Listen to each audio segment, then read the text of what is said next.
This episode of the Dead Man Walking podcast is brought to you by Cast Magic.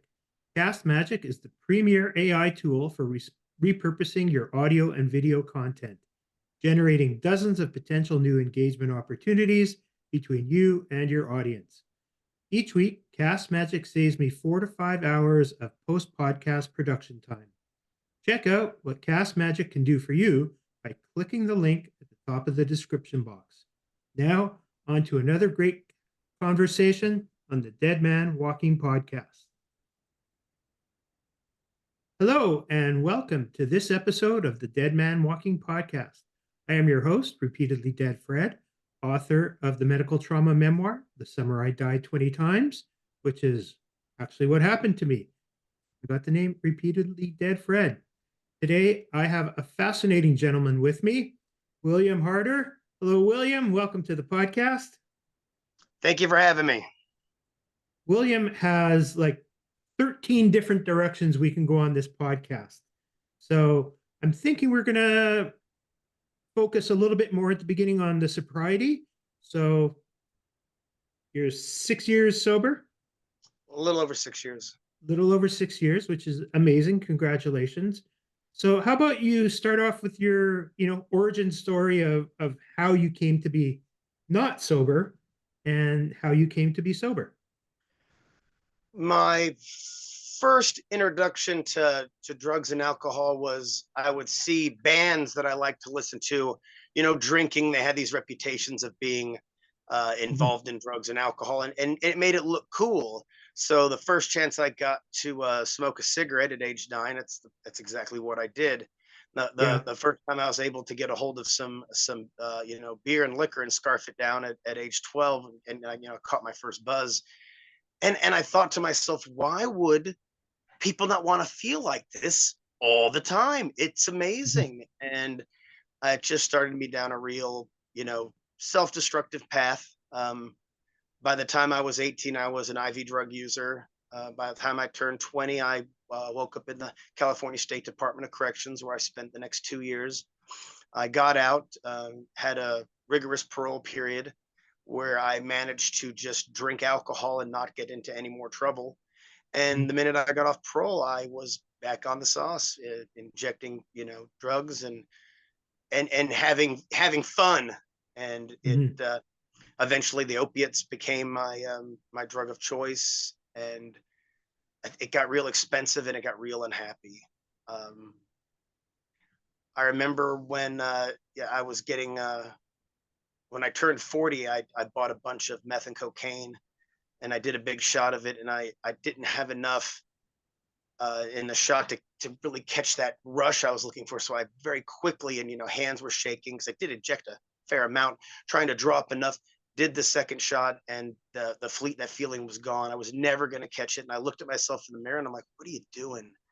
You're gonna die, man. And I decided that it was time to hang that hat up. I didn't want my family to find me like that. It was and then alcohol went shortly thereafter. In fact, it was the day Charles Manson died. I went into my fridge, I pulled out a Lagunitas IPA, popped the cap off, drank it, and put some tape on the back of the cap. I stuck it on the refrigerator door with I still had the bottle cap from the beer I drank on the train when I got out of prison. And I just said, that's it. I want something good to come from my friend dying. I was close with Charles Manson. I'm sure we'll get into that a little later. And I just wanted something good to come from his passing. And I haven't had a drink or done any drugs since. So how close did you come to dying? Like, I imagine you were pretty close a few times. I overdosed once. It was a deliberate overdose. I was 22 or 23. I remember it was in September. I can't remember if I was 22 or 23. I was very depressed, and I took several bottles of benzodiazepines and opiate-based drugs, and I tried to go to bed and go to sleep. And I was found there with the pill bottles, and 911 was called. I was taken to the hospital, and for 2 days I was on a ventilator. They didn't know if I was going to have brain damage or not. My mother actually sat with me for those 2 days until I don't even remember seeing her, because when I came to, I was so out of it. You know, my throat was sore from being intubated, and Mhm. uh, I was, you know, I was hallucinating, and just, yeah, it was, I was in bad shape, and that Were was you probably, living with your parents at this time, or where were you yes, living? I was with my parents. I had just got out of prison. Uh, I got out of prison in '99. This was in 2001, so I must have been 23 or 24. 23. I think I was 23, and yeah, I was staying with them, trying to figure out what I was going to do with my life, and Mhm. yeah, I was. Or That's not about it. to. Yeah, no, that was certainly something, and I really, it's one of the and I try not to live life with regrets, but I mean, I really put my parents through it that day, and Mhm. uh, and if things had gone my way, they would have just left me alone, and I'd be dead. Mhm. So I was reading one of the articles written about you. I think it was by ABC 10 or something like that. Is that your local news station? I think that's out of Sacramento, but it's close. It's close. And they talked about how you, I guess you were 18 or so. You were very depressed. Were you, and you started trying to find this certain prisoner. I forget his name. Richard Um, Ramirez. I and was 20. I was 20, as right when I paroled. I just got out of a real bad relationship, girlfriend, and I just, man, I needed something. And I remember going to the computer. I was on, you know, drugs and whatnot. I was, and I started using the internet to try to find Richard Ramirez's address, because I'd just been to prison. I knew all you had to do was to write a letter, and they would get it. And I I eventually found the death row roster. Actually, wrote to Folsom by accident. That's where death row used to be. And when Ramirez wrote back, it gave me not a purpose, but it was something exciting and new, and it was fun. And that was in like September of 2000. So I was, yeah, 5 years later, less than 5 years later, I was sitting in front of him visiting. It was so um, it was exciting for me. while you were incarcerated, were you also on drugs? Like, how easy is it to find No, drugs in oh, a there was prison? drugs, but I mean, it didn't seem like the type of place to use cocaine or meth, which was my main drugs of choice when I first went into prison. I didn't start using opiates until I got out, and I didn't want to try a new drug in a prison setting. It just didn't seem safe, or Mhm. it wasn't something that I wanted to do. I drank a lot in prison, but I Mhm. didn't, homemade wine, but I didn't do any drugs. Mhm. Can we go back to talking about your depression? Like, do you think you were depressed pretty much growing up, like all the time? That's why you were looking for these buzzes, or some variant of depression? I had a good childhood. My parents were in the military, and uh, my mom stayed home with us when we were young to get us adjusted. They did everything, right. Mhm. By all accounts, I had a happy childhood. There was no molestation or rape. My parents never beat us or sent us to bed hungry. It was pretty good middle, lower middle Mhm. class, working poor middle class type raising. Then my parents went back to college and became nurses, and things, got a little bit better. I just always wanted to listen to real extreme music, and my parents didn't like. They didn't think it was healthy, and of course, I was, being defiant. I said, no, this is fun. And it just kind of drove me to it. And then the way the self-destructive behavior is sort of glorified in that in those settings, I just began, uh, you know, using also whatever I could, and then I found the stuff that I liked. As far as I had, I was diagnosed with borderline personality when I was younger. I think I might have been 9 or 11, somewhere in there. It's and they, I had some problems. Right, I'd have outbursts, and I would Mhm. obsess on things, and it didn't help. It didn't help matters, and I do believe it was the consumption of drugs and alcohol that really aggravated um, that ailment. because So, by all accounts, I should have been a happy kid. yeah. What exactly is personality disorder? Borderline personality disorder is it's not bipolar. It's not multiple personality disorder. It's just it's marked with like you know uh self mutilation, overreacting to emotional situations like disproportionately. I always took breakups real hard. There's a whole checklist of stuff, and when I look at it, it's like, oh yeah, that was me growing up. I had a Mhm. lot of problems with that, and I'm happy to say since I got clean and sober that that's about the only time I see myself sort of losing my cool and blowing up is when I'm driving. But Mhm. that's a lot of people because you just get so Yeah. frustrated with other drivers. But for the most part, it's I don't even consider it. I don't consider myself a person suffering from mental health anymore. Like I've made myself a person who's happy and loving life and enjoying myself. Sorry. No, no, I'm waiting Roommate. for my dogs. They're sitting right next to me to start barking or like climbing all over me. They're Yeah. so far they've been well behaved, but at any minute they'll want attention. So you had that moment where, you just weren't getting what you needed from the drugs, and you made that decision to pivot. And did you have any idea how you were going to do that?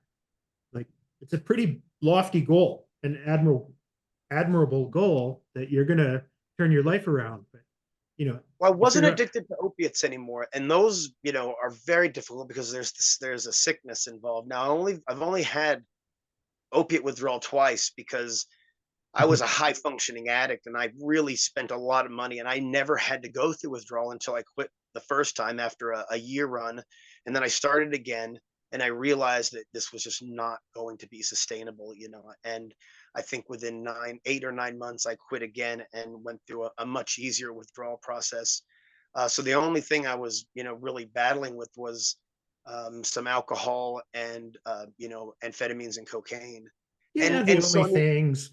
oh, I mean, look, I'm not trying to minimize. I'm sure somebody might be listening to this like, man, I can't seem to get off this stuff. I was just so unhappy. Like I was Mhm, not happy. They weren't giving me.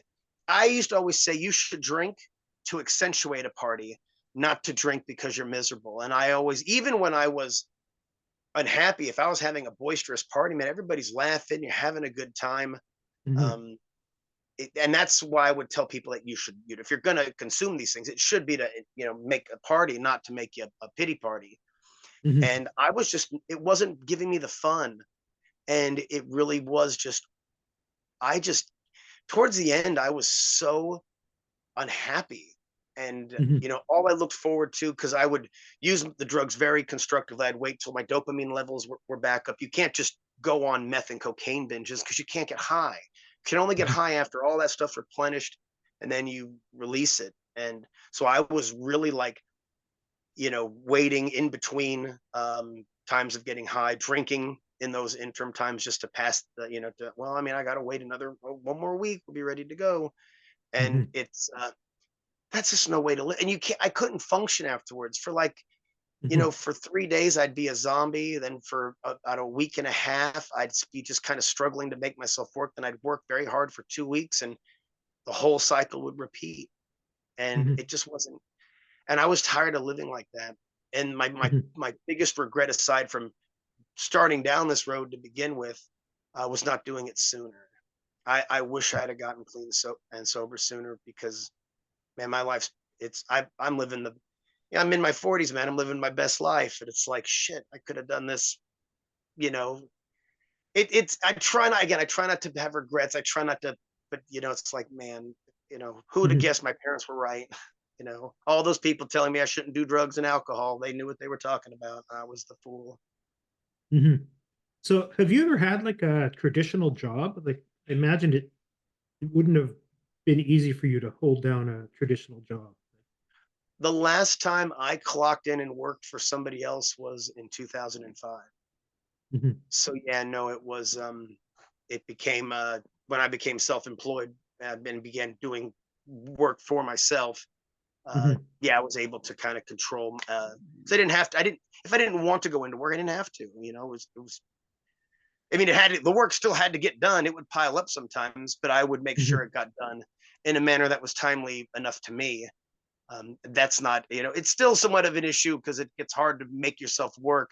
But, Right. I make sure orders never go out late now. I mean, and they didn't go out late before, but sometimes it would take me 7 days to put something in the mail. And I've learned that that's just not the way to do things. So I like to, it's just, yeah, everything about being sober helps me working for myself. But yeah, I hadn't clocked in at a job, and those jobs would be tough sometimes. I would come in, especially when I would work full time. I often just drank because it was just too hard to maintain an active drug use schedule when you're working 40 hours a week.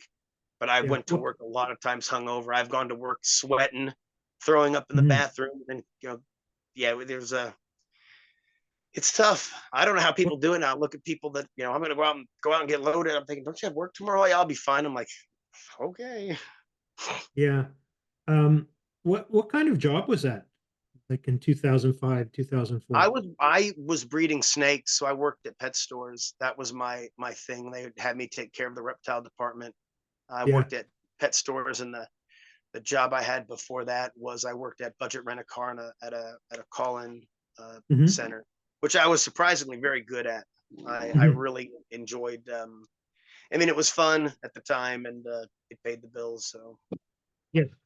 It's very regimented in those call centers. I've worked in call yes. centers. Well, So I would I try can to have fun imagine. with it. Like if when people would call in, it would say what number they were calling in on, so they could track. Mhm. And if they were calling in from, there was a coupon book, they'd be booking Mhm. a car rental for a week. I would know which coupon they were going to use, and then I would say something like, "I'm going to just plug in your 1 week off coupon here," and they'd go, "How did you know that?" And I'd say, "Well, my other job is the psychic hotline." And I'd get a lot of laughter from that. I remember one time I did that, the person just silence. I was like, "Oh, they're not here to have a good time." They did not think it was funny, but a lot of people would. And again, just trying to make, if you're gonna do something, you might as well have fun doing it because you're gonna do it. Yeah. Were any of those snakes venomous? Like I can I've imagine, I've as only had pumped a up as you handful of. were, if one of those I snakes bit you, I think the snake would have got the worst end of that deal. right. I had some hognose snakes, which are a rear fang, very mild venom. I was never bit. I wanted to get copperheads, but my wife said we're not. She Googled, copperhead bite. And that was the end of that. She said, no, we're Mhm. not. You're not going to get copperheads. So, So, are which you was married? probably for the better. Are you married?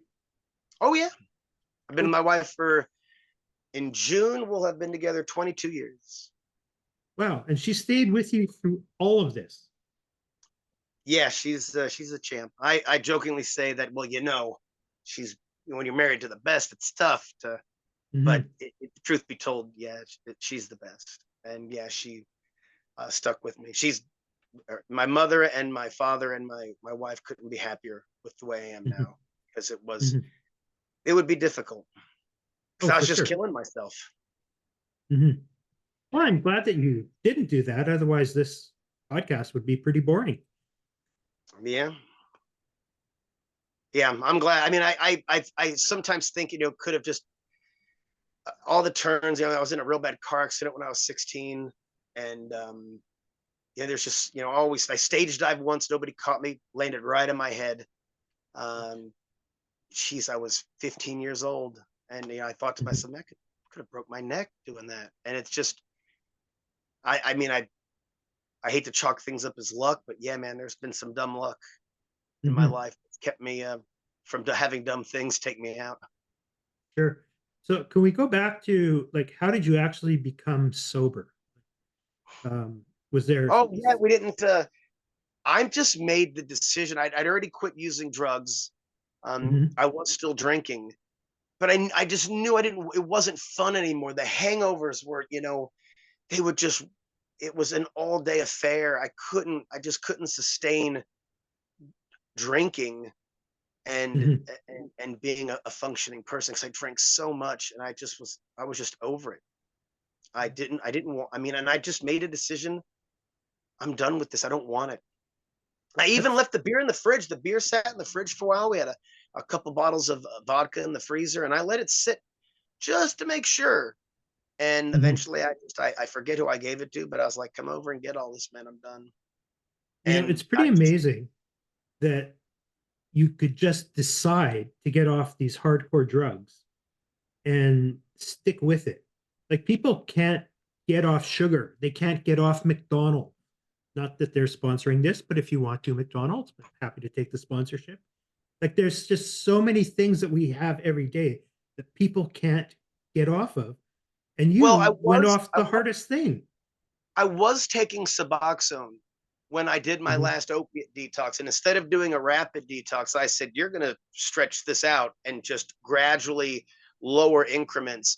And one of the side effects of Suboxone was to arrest that compulsion to drink. So I was, drinking, once a week, twice a week. I could control it because that drug really helps with kind of arresting that part of your mind. And I tell people all the time when they're like, did Suboxone work? I'm like, yeah. I mean, and I was on it for 5 years the last time. I said, look, I don't want to risk. And then when I got completely sober, I said, okay, we're going to get rid of this. And then I just began to wean it down. And then one day I stopped. Was right at 5 years. I was like, you told yourself you wouldn't take this for more than 5 years. I began to wean down. 3 days of discomfort. It was very mild. Didn't feel good, but mhm, it was nothing like my first time where I was, vomiting and it was real bad, yeah.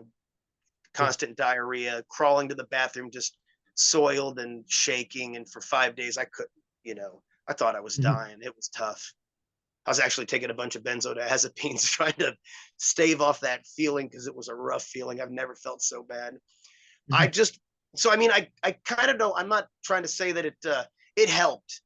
And then when I got off that, I knew the minute I would tell myself, the minute you have a drink, you will drink every day. I've mhm, never been able to control it. I have no illusions that I'll be able to social drink. mhm. And I mean, all of my friends, I told them all I'm done with drugs and alcohol, and I don't see those friends anymore. I mean, Mhm. and that's just the way it goes. If it's not like it's the only thing we had in common, but that's something I can't be around, and I just can't be around it, not for an extended period. Even something as simple as drinking, I can go to a dinner, and if people are having wine, it doesn't bother me. But if like we're gonna go out to the bar after, I don't want to even be tempted because my life's so good. I know the way I feel now, I'll lose it. I know Mhm. I'll lose it, and I don't want to lose this because it didn't work. And I don't want it. I don't go to meetings. I don't pray. I don't go to church. I know that I believe this is my one life that I get to live. And I want to, I gave 2 years of it to, prison in one swoop. I went to jails and rehabilitations. I don't want any of that in my life anymore. Mhm. So I guess you can you go to concerts or that is that Oh, also too? I go to concerts Yeah. all the time. Okay. I'm, I don't get down with the kids as much in the actual mosh pit, but I'll be on the barricade, catching people going over me. I love going to heavy metal shows, and there is a lot of, a lot of alcohol and people are smoking marijuana. I'm so enthralled with the music and just I become like immersed in the Mhm. sound of and the frenzy of everybody around. It doesn't. I've very few times have I ever been tempted. Every once in a while, a person will come by me and they'll be talking, and I can smell the alcohol on their breath, and it's like, but then I start to think, it's gonna just end poorly, and the thought goes right out of my head. So are you also a musician? I don't play any musical instruments, but Mhm. I'm a couple of my friends and I are getting together and we're going to form a band for just, just to have some fun. I've never, something I've been putting off and, so we were sitting down kind of, kicking some ideas around. So, maybe in 6 months time, I'll be, doing something with that, but I've never been musically inclined really. I love Yeah, music though. you'll Huge be the part of my next life. Jimi Hendrix.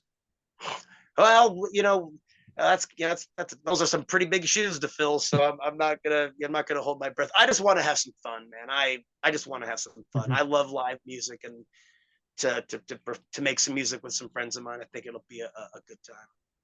Sure. So you've spawned two questions for me. So I imagine you're in a position now where you want to pay it back or pay it forward, however you're looking at that, and help Oh other yeah. people in their struggles.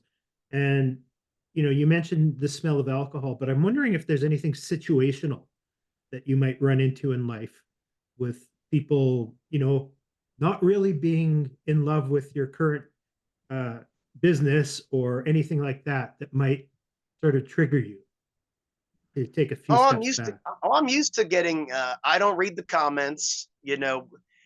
Mhm, When you load this, and if because I've been on television, and I've done appearances that were not meant to make me look favorable. I don't read the comments. mhm, I don't let it bother me. I don't think anybody could say anything, on the internet that would trigger me into depression. I mean, I don't pay attention to it. So I mean, because it's not real. mhm. People have no bearing on my life, and the fact that they're so mad, I almost get a kick out of it. I used to read Yes. comments, and they make me, but it's just a waste of time. I don't want to respond. But sometimes you Mhm, see some funny ones like that guy's probably getting laid more than all of us, and it's like, yeah, man, that's the spirit. And then everybody's like, oh, I hope he dies, and it's who cares? I try to keep myself out of situations where I'll know that whether they're just places or people, because I don't want to. I try to surround myself with people who are happy. mhm, Unfortunately, I've got a lot of people that aren't so happy around me, and I try to, like you said, pay it forward. I do volunteer with the California Food Bank. I do that mhm, monthly, preparing food boxes for needy families. On Thanksgiving, we would often volunteer at a there's a big food giveaway they do, and I try to always make sure I'm a part of that. Because I've been homeless, before I went to prison, I was on the street, and mhm, it's not everybody's fortunate enough to have parents that have both love them and have some means to help. And mhm, then when I had met my wife, it's to have that sort of support. Not everybody has those things, so I try not to blame people for their life choices, because I know that some people just don't have the ability to pull themselves out so quickly. So I definitely try to, and I've been on many podcasts that target at risk youth, or people who mhm, are suffering from whether it's addiction or depression. And if something I say makes somebody get a glimmer of hope, yeah, man, that's what it's about. Because there's a better life than, and there's no reason to make yourself miserable, and it can be done. I mean, I did it late. I got mhm. completely cleaned up, and have had no lapses since, when I turned 40, and I'm 47. I'll be 47 Saturday, so man, we're coming up Happy on. birthday. Oh, thank you. I'll I know it was late, for me, and not everybody gets that opportunity. I have had plenty of friends who have died. This fentanyl's killing everybody. I've Mhm, got friends that I grew up with, they doing life in prison. You I just if by me saying telling somebody that there's hope, give somebody hope, then oh yeah, I'll for surely do that. mhm. Just out of curiosity, what does your wife do? Does she help with your business, or does she have a standalone job? Oh no, she's a medical professional. The only thing we do is file our taxes together. Okay. She works with you know people who are violent and extremely disabled, or are Mhm. sexual predators and are deemed to be unfit. Yeah. It's a Wow. That's a high it's a intensity tough job. it is a tough job. It is not an easy job. Good for her. I don't think